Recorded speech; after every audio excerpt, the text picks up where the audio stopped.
Tingnan mo. Meron ako nakikita dito for you guys. Tingnan mo. Baka nakita mo. Nakita ko dito na parating dito for you guys. No? And it's fast moving na news. Fast moving na news. So, ibig sabihin, isa itong balita no, na hindi literal na balita na pipick up ko na makakarating sa'yo. But the message no, ay manggagaling no, sa isang medium no, like me. No? I'm your medium here. No? So this news ay good news. So yung good news na to, maririnig nyo from me or from someone no, na pinagkakatiwalaan ninyo na energy or tarot reader. No?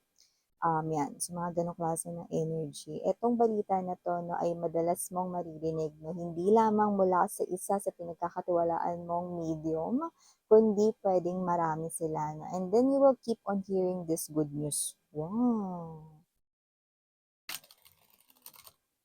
So, let us see what do we have here, no? Napakagandang good news, no? Ito, so ano hinihintay mo? Play mo, no? Kanang patumpik-tumpik pa dyan, boom, karaka-raka. Kunin na B. Okay, so let's go ahead and check this messages right in here para naman malaman na natin ating good news for you guys.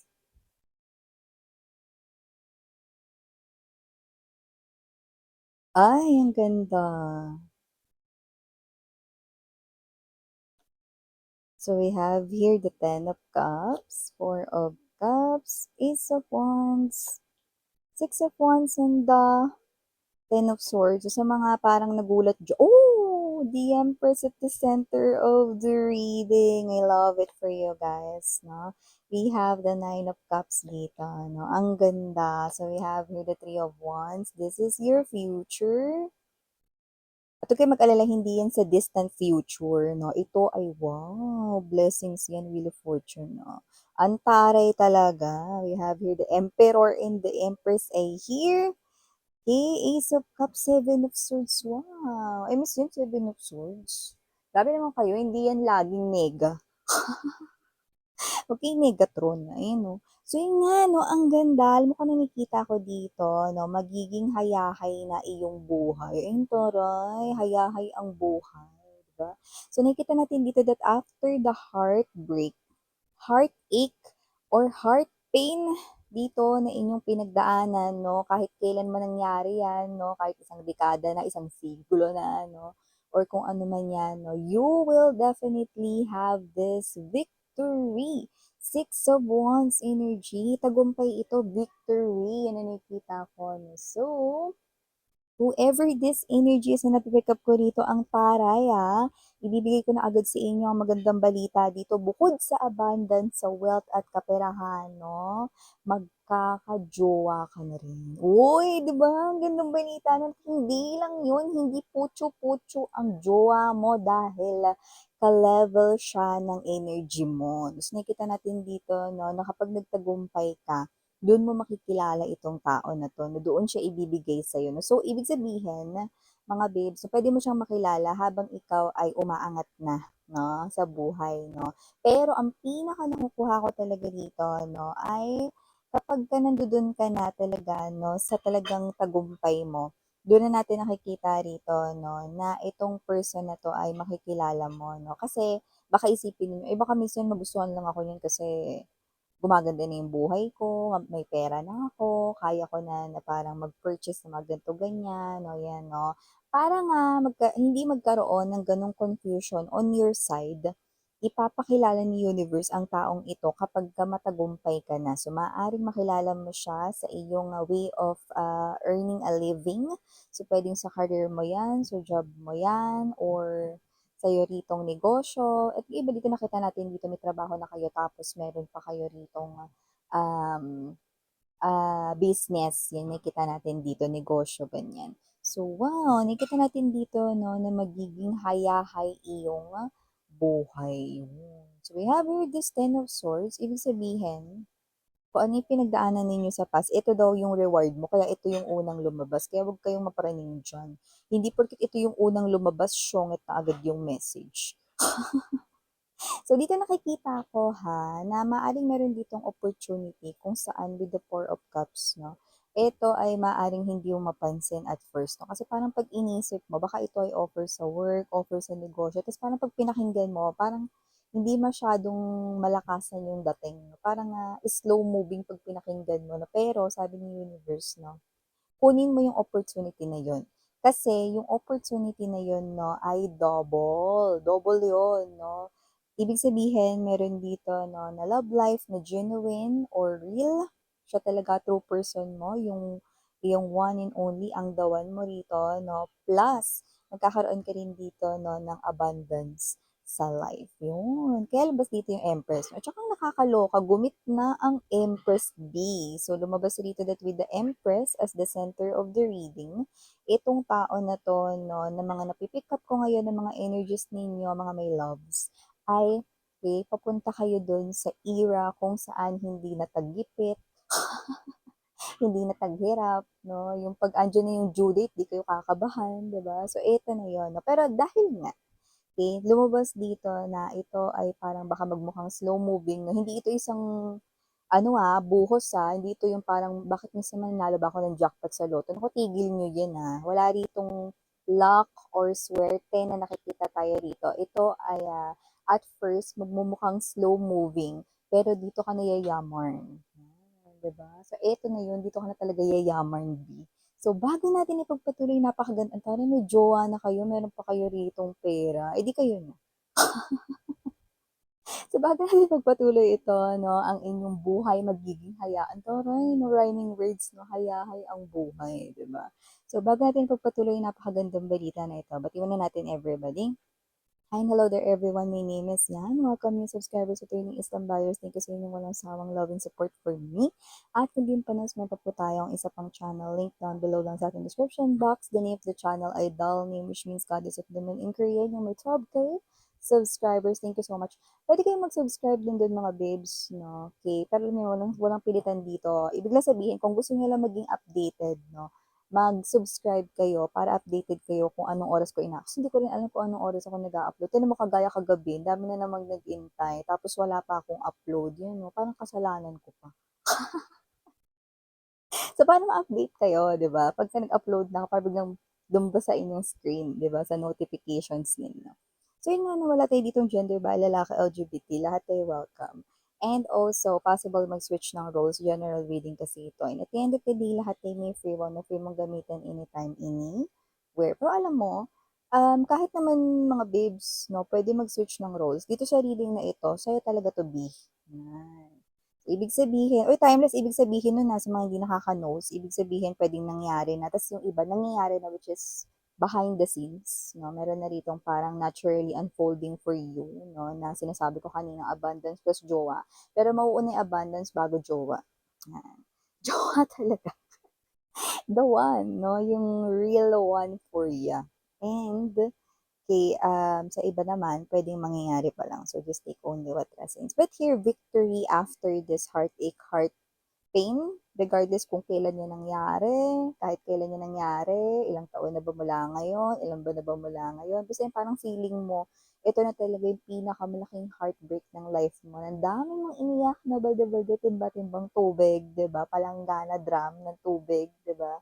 Tapos parang akala mo, hindi mo kakayaning mabuhay nang wala siya, 'di ba? Pero ngayon kaya mo na, 'di ba? So, nakita natin dito na ang kanyang, pagkawala or ang pagtanggap mo sa kanya ritong pagkawala, ulitin ko lang, this is betrayal. So, ibig sabihin yung mga energies na na-pick up ko rito, yun yung energy na niloko kayo ng person ninyo, kung anumang paraan yan, pera man yan or tao na third party, other woman, other man, basta betrayal, pagta-traitor, okey? So ito yung na-accumulate or parang ito yung parang napala mo dahil, sa kanyang pinaggagawa dito, blessings pala yun, 'di ba? So payayamanin ka pala rito 'no, tapos magkakaroon ka pa rito ng right person. Pero alam mo, this is also redirection here for you, okey? Kasi you are giving too much sa wrong person. 'Di ba? So, parang binalik lang dito, binawi mo lang dito, ang dami mong ginawang sakripisyo para sa baling tao na ito, ano. Naglabas ka rito ng money mo, yung time mo rito, 'no, sobrang naapektuhan, 'no, maaaring nag-absent ka pa, nag-leave ka pa para lang dito sa mokong na 'to, tapos ang ending, iniwan ka rin niya, 'di ba? So, ang nakakabwisit do'n na parte wala kang napala, ito na pala yung napapala mo, 'di ba? Ang taray wish fulfillment, Nine of Cups energy, Two of Cups dito, no blessings dito, na balance ito. No? So you could be seeing a lot of number threes. Angel number 333, spiritual number 3 means this is change. This is the big change here sa iyong life. So with the Emperor in here in the Ace of Wands, Seven of Swords, nakikita natin dito na itong tao na to, no, ay talagang magsisteal the deal. Eto ka na talaga, no, itong person na to ang magsisteal ng heart mo. Tapos nakikita ko rito, no, na maaring twin-twin kayong dalawa, no, kasi parang medyo may nafe-feel tayong yin and yang energy rito, no. So maaring hindi maging romantic at first, no, pero mafe-feel mo na I know this person, parang ganun. Na may ganun kang familiarity feeling, no, na pagka una mo siyang nakita pa lang, parang, parang feeling ko kilala ko siya. Ganun yung magiging feeling mo. And this person here, parehas kayo, no? Nakita natin dito na parehas kayo. So, kahit sabihin mo yan sa thoughts mo, kahit na yan ay maisip mo rito, no? Sa iyong isipan lang, siya ganun din. You are reflecting each other's thoughts and parehas kayo magtataka, ano yun? Bakit ko na-feel yun, no? At ang maganda rito, you are not just the one believing this spiritual connection. This person here, ganun din siya.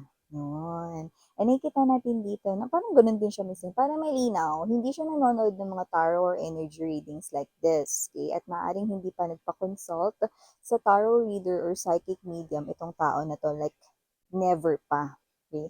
But this person believes strongly sa destiny. This person believes that angels exist. This person believes in universe, yan, no, mga ganyan. Okay? Pero hindi siya, maybe because he or she, no, kasi nakita ko rito, parang wala siyang time para what's this? Para sa mga ganyan. Kasi yung world niya super busy, parang dami niyang ginagawa, no? Pero nag enjoy siya. No? Hindi sa ayaw niyang bigyan ng time yan. Pero nakikita ko kasi dito na parang this person's too busy with his or her work, tapos meron pa siya ditong ibang mga pagganap. No? So nakikita natin dito, no, na marami siya ditong mga ginagawa, no, na may sense, may kabuluhan, no. And this person here, kagaya ng sinabi ko sa inyo, no, very abundant din siya pag na-meet mo siya, like successful na siya pag na-meet mo siya, yun yung nakita natin dito, no. And teka lang miss yan, baka mamaya dahil super busy niyo sa work, ma-neglect niya ako. No, uy, teka lang, kagaya ng binanggit ko sa'yo, the one siya, di ba? So, hindi ka niya ine-neglect dito. And this person will give them. Actually, baliktad pa nga. Kasi kung yan yung iniisip mo, kabaliktaran pa nga yan. It's the opposite, no? Anong ibig mong sabihin, Miss Yan, no? Siya pa kamo. Yung, kahit na nauna ka na parang, ay, parang feeling ko, kilala ko na siya deep within my heart, no? Kahit na may ganun kang thoughts na nauna sa'yo rito, no, na isipan, no, this person here, nakikita ko na kahit parehas pa kayo ng naiisip na ganyan, siya yung gagawa rito ng pinakaunang movement, no, siya yung talagang pinaka, um, mag-express agad-agad, no? Like, ng affection niya sa'yo, ng adoration niya sa'yo, tsaka hindi siya yung energy ng ano, all or nothing kasi siya eh. Paano all or nothing, miss yan? Dahil na-feel niya ito at naniniwala siya sa destiny, bakit niya ilalet go yung connection na to? So, ang gagawin niya, instead of escaping, instead of walking away because of the intensity of this connection, this person will dive into this connection here with you guys. So, ibig sabihin, hindi niya hahayaan no, na mag-slip lang ito sa kanyang fingers. This person will not let this opportunity slip with the Four of Cups energy. That's why the cup right in here ay may wings. Because this person here will definitely dive into the connection and you will, okay, witness that sa iyong self. Yan. Ang ganda. Ang taray. Haba talaga ng hair na kumari ko. Hair ng kumpare ko. Ayan, oh. Oh, ano na. Initials na tayo. We have here capital letter R, capital letter S, capital letter P, capital letter F, capital letter M, capital letter C, capital letter Z, capital letter B as in boy, and capital letter Y. For small letters, we have E. Maari daw itong more than one. We also have O, H, N. Yeah, for N, we also have two letter small n's. U, and last but not the least, we have letter D as in dog. So, yan ito yung mga mensahe na iniiwan ko dito sa inyo ngayon, ha. Uy, walang mga susugod diyan sa mga baha 'no, kahit namin nakikita pa kayo diyan marunong mag-swimming 'no, tapos yung iba diyan 'no, parang gusto tawagin si kuya para magpakarga. Pinahirapan niyo pa yung taong hirap kaya maglakad sa baha, ayan 'no. Umi-steady ka lang diyan, 'wag ka ng lumayas-layas, yan 'no, mahirap niyan, hindi mo alam saan merong manhole diyan, 'di ba? So, tigilan mo na pumirmi ka diyan at sa mga nasa labas mag-ingat-ingat kayo mga mahal.